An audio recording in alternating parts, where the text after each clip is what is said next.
नमस्कार दोस्तों। नए चीफ जस्टिस ऑफ इंडिया बने बी.आर. गवई ने मोदी के ऑफर को साफ साफ ठुकरा दिया है। चीफ जस्टिस ऑफ इंडिया बनते ही मोदी को खुली चेतावनी भी दे दी है।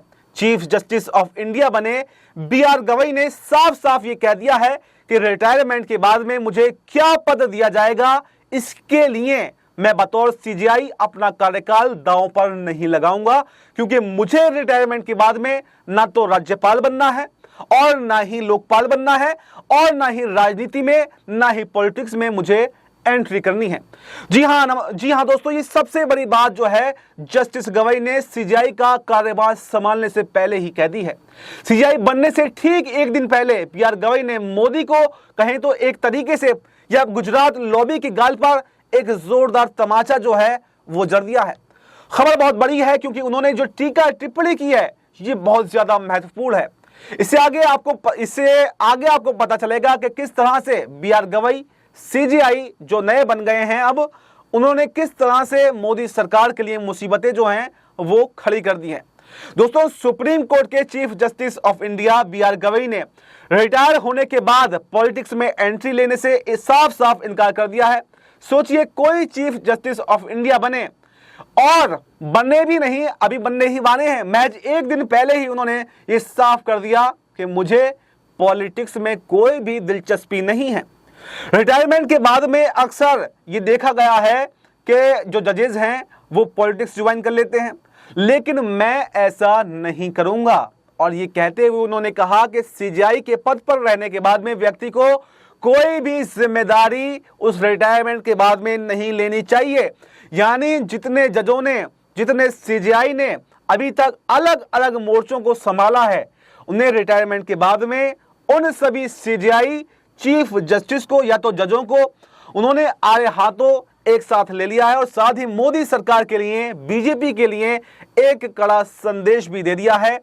चीफ जस्टिस गवई ने केशवानंद भारती मामले में दिए गए फैसले का हवाला देते हुए कहा कि अपने बौद्ध धर्म हाई कोर्ट के जजों के लिए संपत्ति घोषणा के महत्व और संविधान की सर्वोच्चता की बात उन्होंने ही कही थी। उन्होंने कहा कि 14 मई को बुद्ध पूर्णिमा के शुभ अवसर पर देश के सीजेआई पद की शपथ लेना मेरे लिए बहुत ही सौभाग्य की बात है। उन्होंने कहा कि पहलगाम आतंकी हमले के दौरान सीजेआई संजीव खन्ना देश में मौजूद नहीं थे, इसलिए मैंने ही उनसे परमिशन लेकर कंप्लीट कोर्ट जो है वो बुलाई। यानी सीजेआई खन्ना देश में मौजूद नहीं थे और वो देश के बाहर थे, विदेश दौरे पर गए हुए थे, इसलिए उनसे परमिशन लेकर के मैंने पूरी कोर्ट सही तरीके से सुचारू रूप से बुलाई और हमले के पीड़ितों को श्रद्धांजलि देने के लिए कोर्ट में 2 मिनट का मौन धारण भी किया, जबकि मैं सीजेआई नहीं था। उन्होंने ये बताया कि सीजेआई न रहते हुए भी अपने कर्तव्यों का पालन मैंने किया है और सीजेआई बनने के बाद में तो मेरी जिम्मेदारी अब और भी ज्यादा बढ़ जाती है। भारत के मुख्य न्यायाधीश संजीव खन्ना 13 मई को रिटायर हो गए हैं और उन्होंने अपने उत्तराधिकारी के रूप में जस्टिस बी.आर. गवई के नाम की आधिकारिक सिफारिश भी पहले ही कर दी थी। 29 अप्रैल को राष्ट्रपति ने भी गवई के नाम पर मोहर जो है वो लगा दी थी। यानी वो चीफ जस्टिस ऑफ इंडिया जो है आज बन चुके हैं, उनका शपथ ग्रहण भी अब हो चुका है। जस्टिस गवई ने बड़ी सरल भाषा में, सपाट भाषा में एक तरीके से उन्होंने सरकार के गाल पर, सत्तारूढ़ पार्टी के गाल पर जोरदार तमाचा जड़ दिया है। जस्टिस गवई ने कहा कि युद्ध किसी भी देश के लिए अच्छा नहीं है। इस देश के नागरिक होने के नाते हम सभी इस पूरी स्थिति को लेकर समान रूप से चिंतित हैं। हमें इसे सुलझाने के लिए काम करना चाहिए। अब युद्ध विराम हो गया है, ये एक अच्छा कदम है। जब युद्ध होता है तो बहुत अधिक कीमत जो है वो दोनों ही पक्षों को चुकानी पड़ती है।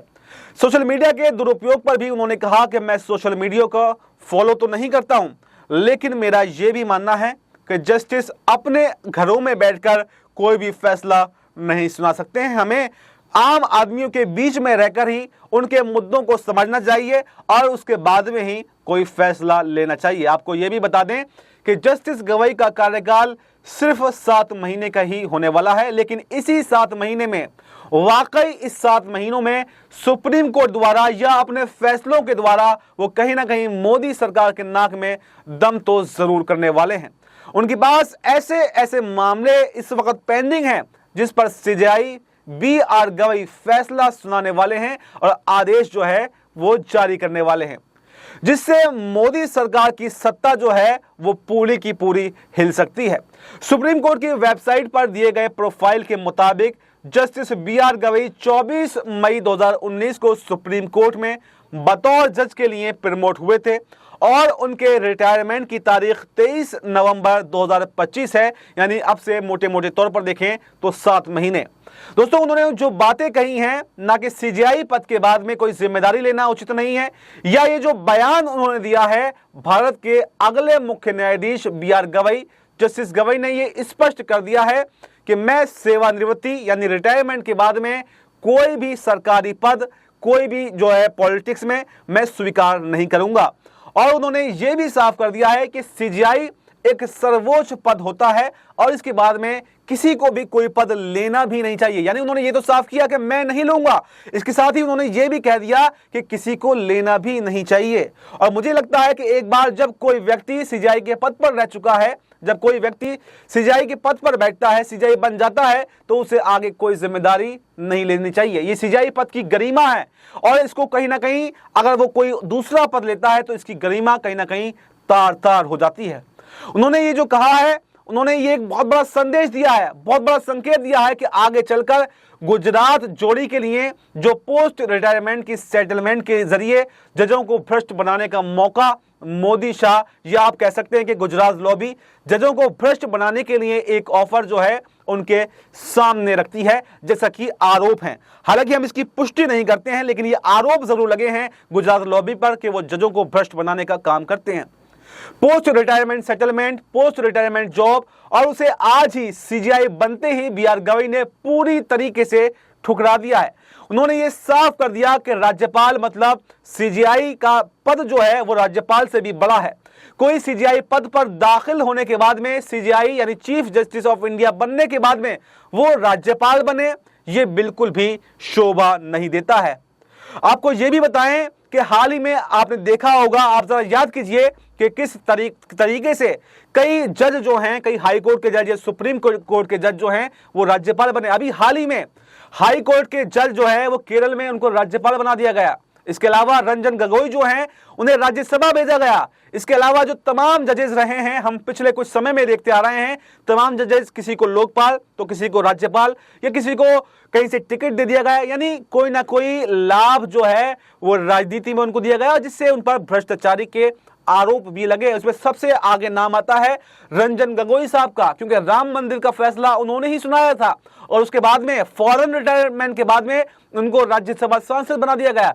तो उन सभी मामलों पर और बीजेपी के नेतृत्व पर कहीं ना कहीं एक करारा तमाचा जो है वो जस्टिस बी आर गवई ने मार दिया है। और ये तमाचा ये भी बता रहा है कि अब सीजीआई गवई जो हैं कोई बड़ा फैसला लेने वाले हैं, और जैसे कि उम्मीद की जा रही थी कि वक्फ बिल को भी वो रद्द कर सकते हैं, तो सबसे पहले तो कल ही उसकी सुनवाई होनी है। तो वक्फ बिल रद्द करने के साथ में एक बड़ा जो जोरदार झटका जो है वो केंद्र सरकार को दे सकते हैं। और जैसा कि मैंने आपको बताया कि कई बड़े बड़े केस जो हैं वो भी अभी पेंडिंग चल रहे हैं, तो उन सब तमाम केसों को सीजीआई गवई जो है करारा झटका केंद्र सरकार को दे सकते हैं और आने वाले समय में एक इतिहास जो है वो रच सकते हैं। क्योंकि सीजीआई खन्ना ने भी जिस तरह से अपने कार्यकाल को पूरा किया, हर तरफ उनकी तारीफ की जा रही है, तो उसी तरह से अगर जस्टिस गवई भी आगे अपने कार्यकाल को पूरा करते हैं तो इतिहास के पन्नों में वो दर्ज हो जाएंगे और कहीं ना कहीं मोदी शाह के लिए एक नासूर का काम कर सकते हैं।